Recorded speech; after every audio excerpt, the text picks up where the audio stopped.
Desde que tomou posse, o presidente Lula visitou os dois maiores compradores de produtos brasileiros. Os dois países que mais compram produtos exportados pelo Brasil. A Argentina e Estados Unidos. E ele vai visitar, agora no final do mês, o maior comprador de produtos brasileiros, que é a China. Se você pegar R$100 de produtos exportados pelo Brasil, R$4 são comprados pela Argentina, R$11 são comprados pelos Estados Unidos e R$31 pela China. 31, 11, 4. Já impressiona. É muito grande. Você precisa somar as compras dos Estados Unidos, da Argentina e mais 7 países, ou seja, do segundo ao 10º importadores de produtos brasileiros, destinatários de produtos brasileiros, para chegar perto do que a China compra. É uma coisa impressionante. Assim como a evolução também é impressionante. Até 2001, você pegava o comércio bilateral Brasil-China, nunca tinha passado de 3 bi de dólares. Nunca. Atualmente, 150 bi de dólares. 50 vezes mais. Então, as exportações para a China vêm crescendo ao ritmo, cresceram, né, a um ritmo superior a 20% ao ano. Enquanto o volume de exportação para os outros, todos parceiros do Brasil, não chegava a 5%. Aí você pega 2/3 do superávit da nossa balança comercial, vem da onde? China. Daí a importância dessa viagem para a economia brasileira e para a relação entre os dois países. O Brasil está de governo novo, desde janeiro. Novo, né? É o Lula, de novo, mas é novo. E o Xi Jinping acaba de ser reeleito para um terceiro mandato. Também não é um governo novo, terceiro mandato de um, terceiro mandato de outro. Números extraordinários. Relação política entre os dois países não poderia ser melhor. Mas, e é importante que a gente tenha um mas aí para a gente discutir. Quando você pega a qualidade da nossa troca, você tem os analistas que falam o seguinte: tem um desbalanceamento comercial aí.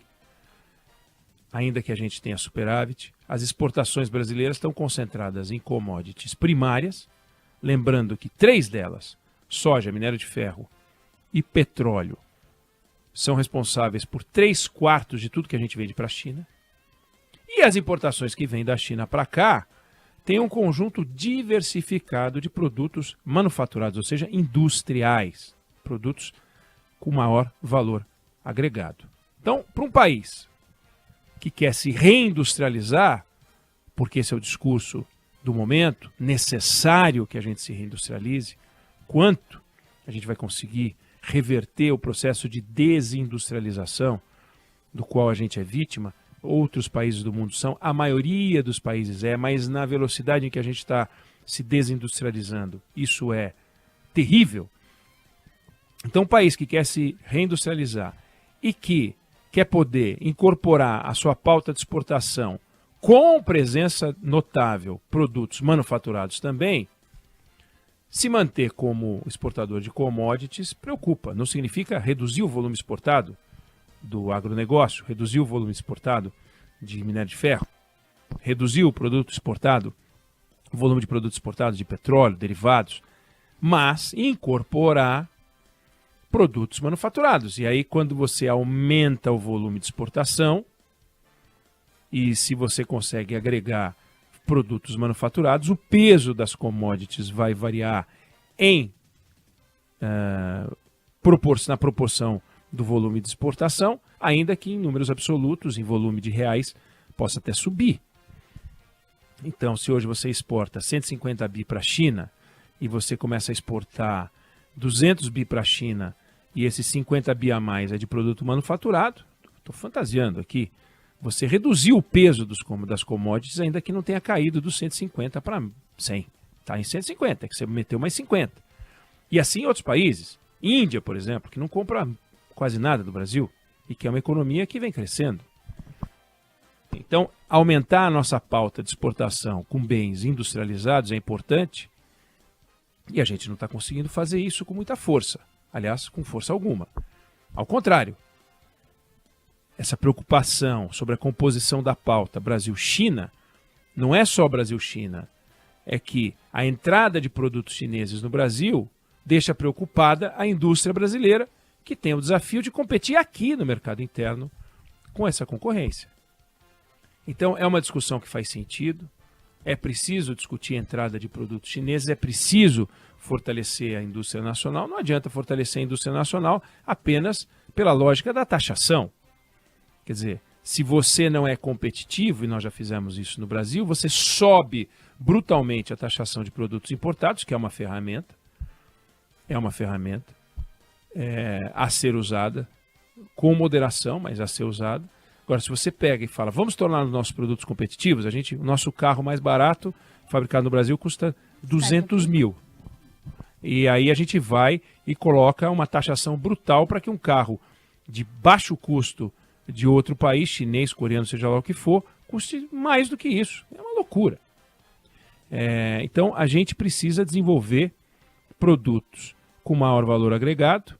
São produtos desenvolvidos com base em conhecimento, tecnologia, e a gente tem que fazer isso buscando produtividade. Agora, como que a gente faz isso, né? De que adianta a gente discutir a dependência das exportações brasileiras lastreadas em commodities se a gente não tem uma alternativa concreta? Imagina, a gente pega e fala assim, agora nós vamos fugir das commodities, tá? E o que a gente põe no lugar? Né? O que a gente põe no lugar? Não tem o que pôr. Então a gente tem que festejar a pauta de exportação que a gente conseguiu desenvolver, mas a gente tem que saber que um país rico, um país mais rico, é aquele que domina algumas áreas de indústria de maior sofisticação, para a gente avançar e poder exportar coisas mais valiosas.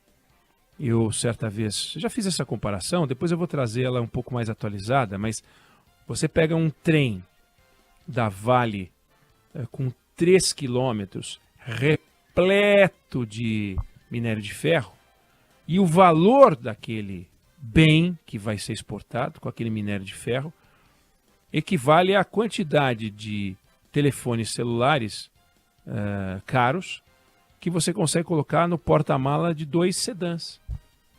Entendeu? Então, você precisa de uma logística brutal para mandar 3 quilômetros de vagões repletos de minério de ferro.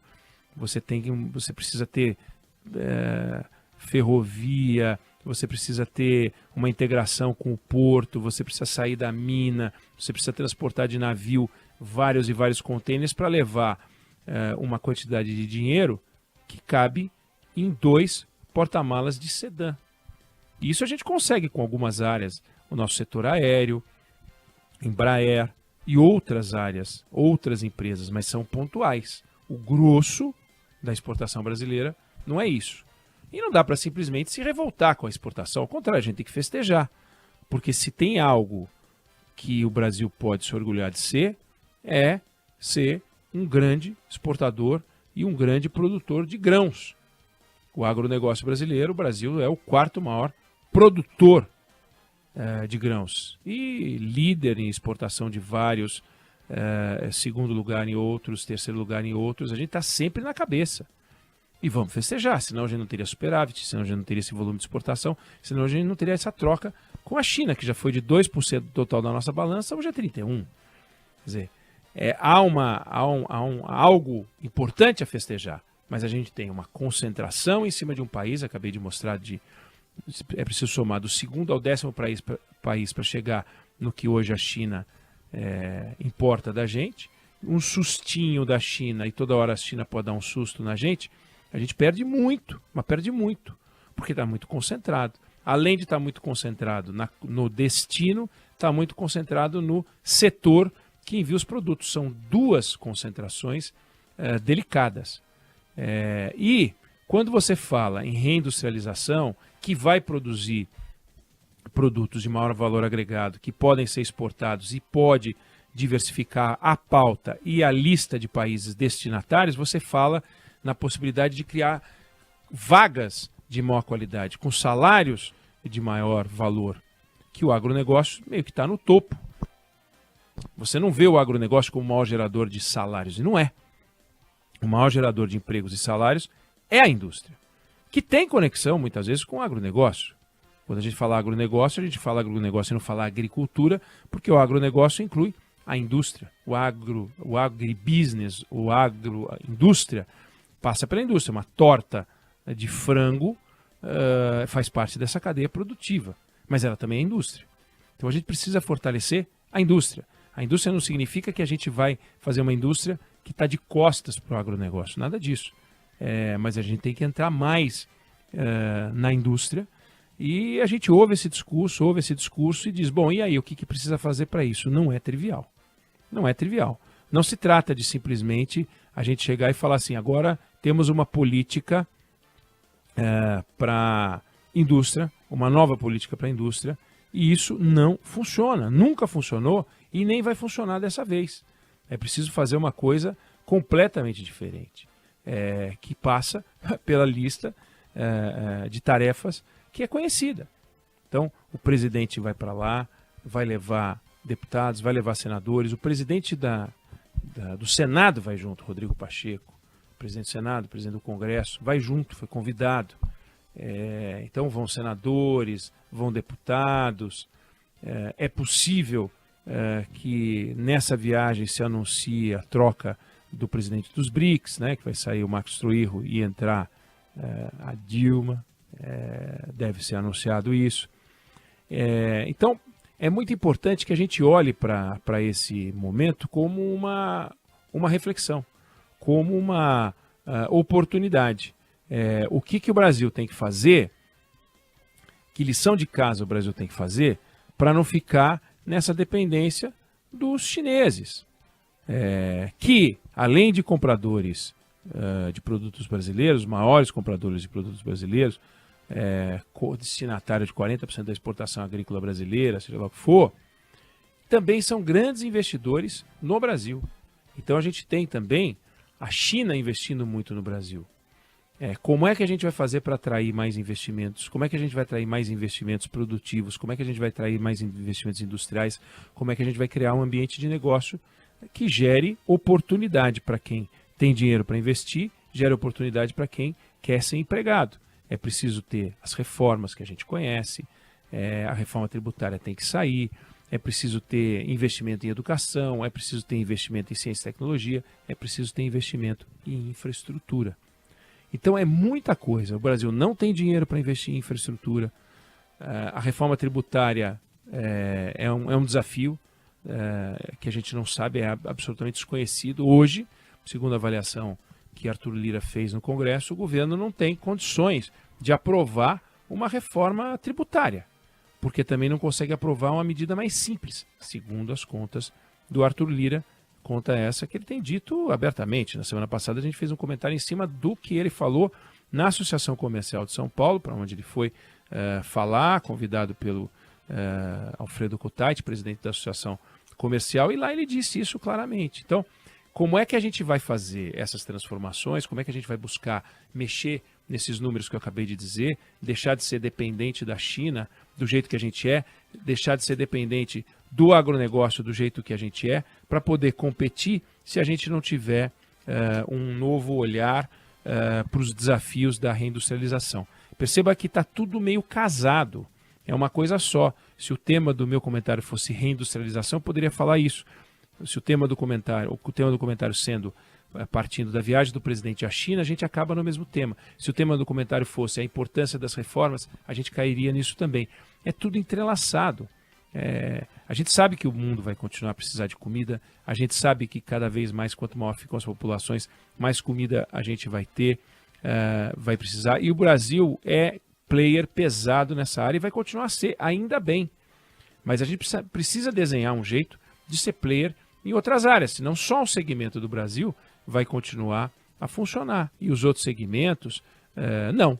Então, acho que é muito importante que, já que a gente negocia o tempo inteiro com a fábrica do mundo, que é a China, a gente possa trazer para cá fábricas, a gente possa desenvolver e estimular a criação de fábricas com base nas virtudes que o Brasil vai passar a desenvolver. Do contrário, ninguém vai montar negócio no Brasil e a gente vai ser um país exportador de commodity por muito tempo. A produtividade do agronegócio é importante, o crescimento da população mundial lastreia a nossa capacidade. Sempre vamos fazer muito dinheiro com o agronegócio, mas a gente pode fazer mais dinheiro ainda com a reindustrialização do Brasil, e é isso que a gente tem que ficar de olho. Bom, você pode concordar comigo, pode discordar de mim, mas é como eu enxergo os fatos nesse tema.